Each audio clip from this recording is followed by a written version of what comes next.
आप देख रहे નમસ્કાર દોસ્તો, આપ જોઈ રહ્યા છો સમય વીસ ડિજિટલ અમદાવાદથી સિંધુ ભવન રોડ ઉપર અમિતભાઈ શાહ દ્વારા અમદાવાદ મ્યુનિસિપલ કોર્પોરેશનના મદદથી ઓક્સિજન પાર્કનું શુભારંભ અમદાવાદ ખાતે થઈ ગયું છે।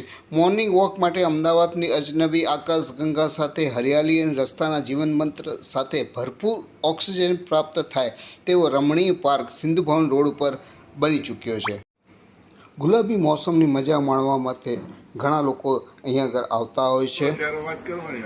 આજે ગુજરાત યોગ બોર્ડના દાદા વિજય દાદા તેઓ બાહુબલી યુનિયન બેંકના રિટાયર્ડ ગ્રુપ સાથે આજરોજ ઓક્સિજન પાર્કની ચાલીને લિજ્જત માણી મુલાકાત લીધી। સત્યાગ્રહ છાવણીના બાહુબલી મિત્ર ગૌરંગભાઈ મહેતાએ આ બધી વ્યવસ્થા સુંદર કરી હતી અને બાહુબલી બેંક રિટાયર્ડ ગ્રુપ જ્યારે ત્યાં આગળ ગયા ત્યારે ત્યાં આગળ એ લોકોએ ખૂબ સુંદર મજા માણી, ત્યાં આગળ યોગ કર્યા બેઠા અને ત્યાં આગળ જે સુંદર વ્યવસ્થા હતી, ચાલવાની જે મજા હતી એ સંપૂર્ણ મજા એ લોકોએ ત્યાં આગળ ઓક્સિજન પાર્કની માણી।